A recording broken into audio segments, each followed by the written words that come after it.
अहिंसा परमो धर्म की। गुरुवर आचार्य श्री विद्यासागर जी महाराज की। आचार्य प्रवर समय सागर जी महाराज की।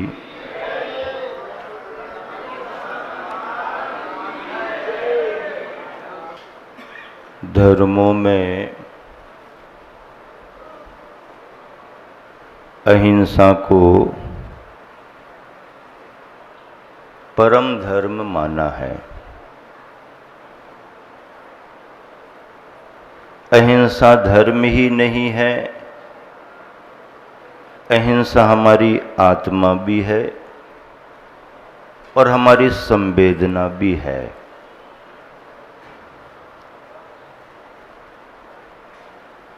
समूचे प्राणी जगत के अस्तित्व को अहिंसा धर्म ही स्वीकार करता है।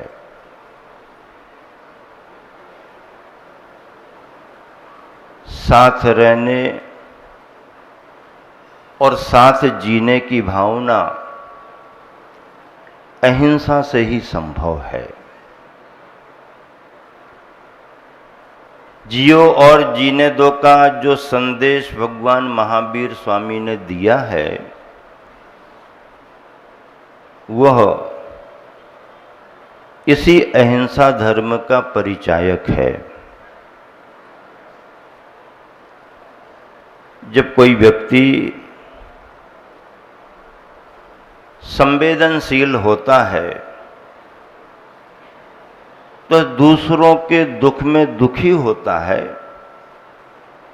और दूसरों के सुख में सुखी भी होता है। देश दुनिया खुशहाल है, अहिंसा की भावना रखने वाला इसे देख करके खुश होगा। देश दुनिया में त्रासदी हो रही है, अहिंसा की भावना रखने वाला द्रवित होगा। ये द्रवित होना करुणा का परिणाम है और करुणा जीव की स्वाभाविक वृत्ति मानी गई है। जैन परंपरा में इसी संवेदना को अहिंसा शब्द से संबोधित किया गया है। अहिंसा का मतलब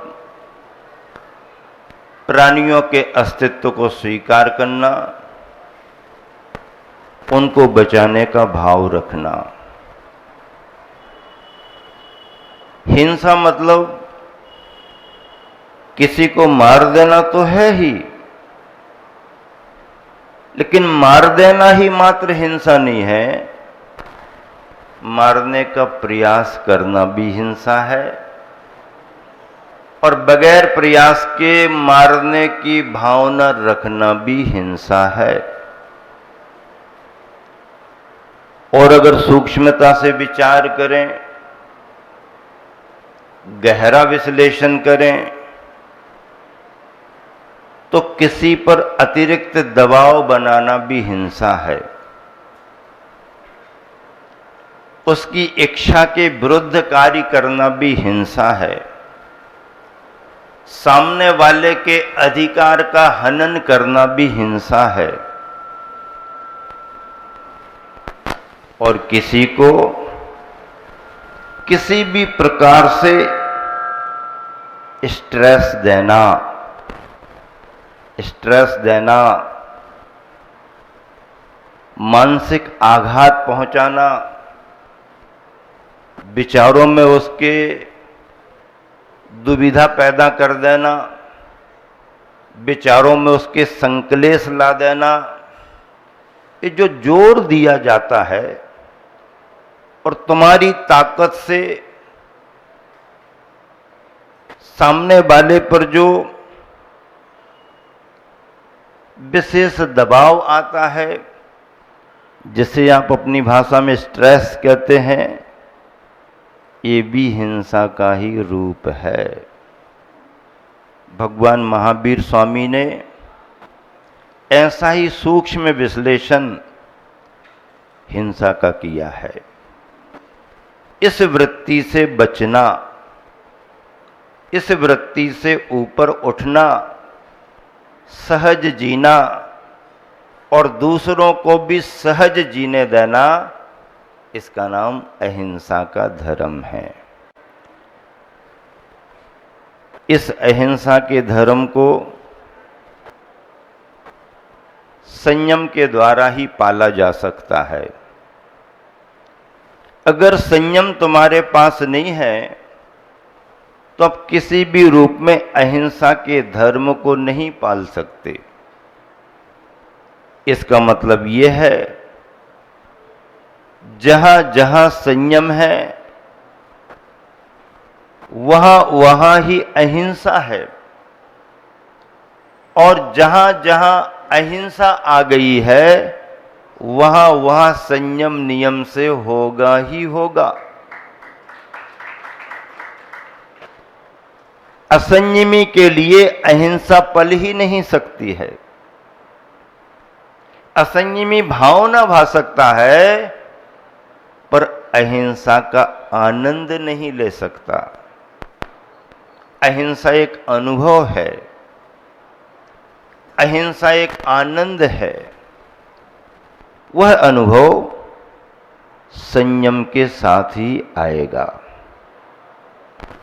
इसका मतलब ये हो गया कि अगर आप अहिंसा का धर्म पालना चाहते हो तो आपको संयम स्वीकार करना पड़ेगा। और जो संयम आप स्वीकार करोगे, जिन व्रतों को ग्रहण करोगे, जिन नियमों को धारण करोगे, चाहे नियम छोटे छोटे हों कुलाचार के रूप में, चाहे नियम थोड़े और बड़े सदाचार के रूप में हो, चाहे थोड़े से और बड़े श्रावकाचार के रूप में हो, नियम जो भी होंगे तुम्हारे, जो भी तुम्हारा संयम होगा, उस संयम की सुरक्षा सावधानी से होगी। उस संयम की सुरक्षा कैसे होगी? अभी आपने सभी महाराज जियों को सुना, सार क्या पकड़ा?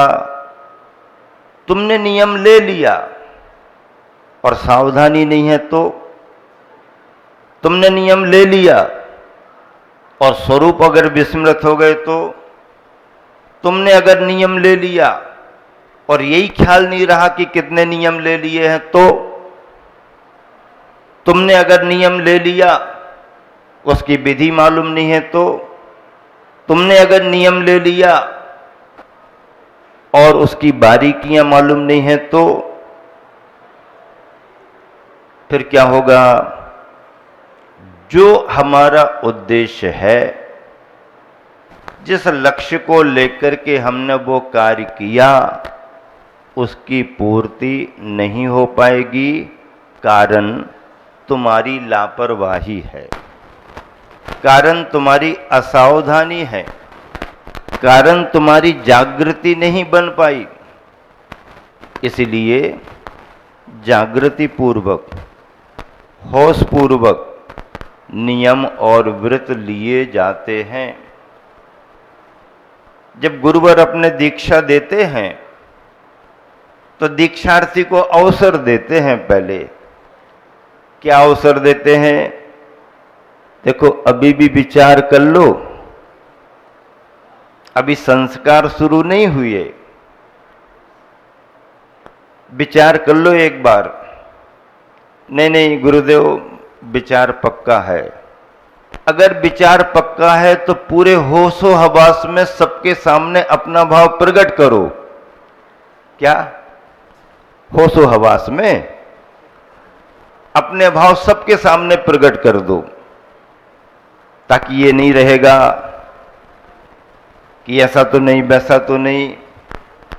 और जब दीक्षार्थी अपने अंतर के परिणामों को टटोल करके, अंतर के परिणामों का मंथन करके, और जब स्वतंत्रता से अपने भावों को प्रकट करता है, तो उसके शब्दों से भी ज्यादा उसके चेहरे से हाव भाव प्रकट होते हैं, उसका उत्साह प्रकट होता है। वह स्वेच्छा से स्वीकार कर रहा है। व्रतों को स्वेच्छा से स्वीकार किया जाता है, संकल्प लिया जाता है, इसी का नाम संयम है। और इस संयम की संहार के लिए, इस संयम को यथावत बनाए रखने के लिए सावधानी की जरूरत है। और सावधानी का नाम समिति है। सावधानी का नाम क्या है? समिति है। क्रमिक एक एक बिंदु आपके ख्याल में आ रहा होगा, कहां से आपको कहां ले जा रहे हैं। अहिंसा संयम से, और संयम की सुरक्षा समिति सावधानी से। इसमें सारा श्रावकाचार समाया हुआ है, सारा मूलाचार भी समाया हुआ है। आप सभी जिस भावधारा में यहां पर उपस्थित हुए हो, ये भावधारा अपनी उदासी भरे जिंदगी को उत्सव में बदलने की है। अपना जीवन कई बार नैराश्य में चला जाता है, कई बार दुविधाओं में चला जाता है। संकल्प करने के बाद भी कई बार हमारा मन डामाडोल होने लगता है। हम ये तय ही नहीं कर पाते हैं कि अब इसे कैसे करें तो कब तक करें। ऐसा जीवन धीरे धीरे उसके अंदर की जो रसधार होनी चाहिए वो कम होने लगती है। रसदार गन्ना, भरा हुआ गन्ना मधुर गन्ना होता है, लेकिन उस रसदार गन्ने की अगर सार समार कोई अच्छे से ना करे तो धीरे धीरे गन्ने का रस क्या होने लगता है? क्या होने लगता है? गन्ना दिखता है, गन्ना अच्छा भी लगता है, लेकिन गन्ना दिखने तक ही अच्छा लगता है, स्वाद कम होने लगता है। इसका मतलब ये भी नहीं है कि कोई ये धारणा बना ले कि बिना गन्ने के भी हम मिठास को पालेंगे। तुम्हारी और बड़ी भूल होगी, तुम्हारी और बड़ी अज्ञानता होगी।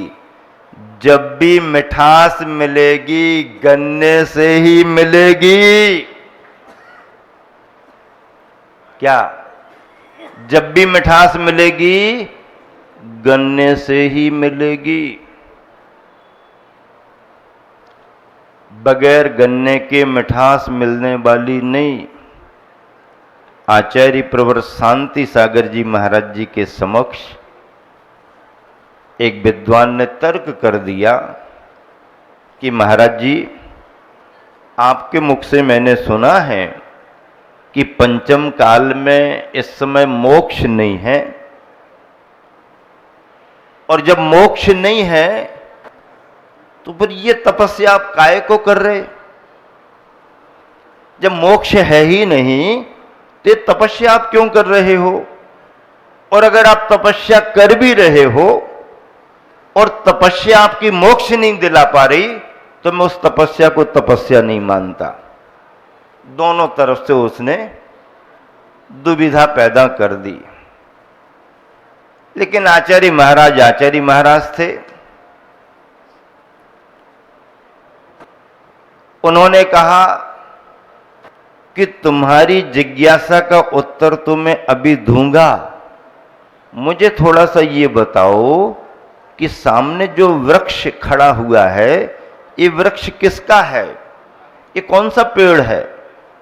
उसने देखा, कहने लगा महाराज जी आप इसको नहीं पहचानते, ये तो आम का पेड़ लगा हुआ है। तो महाराज जी ने कहा हाँ, यही तो मैं सुनना समझना चाह रहे थे, आम का पेड़ है ना? हाँ महाराज जी, पक्के में आम का पेड़ है। अब मेरी बात बताओ कि अगर ये आम का पेड़ है तो इस आम के पेड़ में आम के फल क्यों नहीं लगे? आम का पेड़ है तो आम के फल लगना चाहिए। तो कहने लगा, महाराज जी ये आम का ही पेड़ है, लेकिन इस पेड़ में आम के फल इसीलिए नहीं लगे कि अभी ये आम का पेड़ छोटा है, जब बड़ा होगा तब इसमें आम के फल लगेंगे। महाराज जी ने कहा, बस भैया यही मैं आपसे कहलवाना चाह रहा था, जब भी आम के फल लगेंगे किस में लगेंगे? अमरूद में, इमली में, अनार में, जामुन में। जब भी आम के फल लगेंगे किस में लगेंगे? आम के पेड़ में ही लगेंगे। जब आम के पेड़ में ही लगना है तो आम का पेड़ तो खड़ा है, अभी क्यों नहीं लग रहे? अभी ये छोटा सा है, जब बड़ा होगा तब इसमें आम के फल लगेंगे। आचार्य महाराज ने उस विद्वान को समझाया, ठीक इसी तरह जब भी मोक्ष की प्राप्ति होगी इस मुनि मुद्रा में ही होगी, वस्त्रधारी मुद्रा में कभी नहीं होगी। जब भी निर्वाण मुक्ति किसी भी भव्यात्मा को मिलेगी तो इसी दिगंबर मुनि मुद्रा से मिलेगी। अब आप कहो कि इस पंचम काल में भी मुनि है तो इनको क्यों मुक्ति नहीं मिल रही? तो ये मुनि मुद्रा अभी पंचम काल की छोटी मुद्रा है। जब यही मुद्रा उत्कृष्ट संगनन के साथ चतुर्थ काल में जाएगी और उस उत्कृष्ट उत्तम संगनन के साथ फिर उत्तम ध्यान होगा तो इसी मुद्रा से इस भव्यात्मा को निर्वाण की प्राप्ति होगी। ये प्रतिमा व्रत विज्ञान शिविर या संलेखना साधना का शिविर इसलिए लगाया गया है कि अभी छोटे रूप में है। शुरुआत तो सतना से कर दी है, ये आपने समझ लिया है, और शुरुआत हो गई तो आगे आगे ही बढ़ेगी। लेकिन पंचम काल में चाहे महाव्रती हो चाहे व्रती हो, कितना भी व्रतों का पालन क्यों ना कर लें, कितना उत्कृष्ट तरीके से कर लें, कितना निर्दोष तरीके से भी कर लें, लेकिन पंचम काल में किसी को मोक्ष होने वाला नहीं। लेकिन मोक्ष का मार्ग है। विश्वास के साथ एक समा जलाए रखिए, सुबह जरूर होगी। माहौल बनाए रखिए, सुबह जरूर होगी। माहौल बनाए रखिए।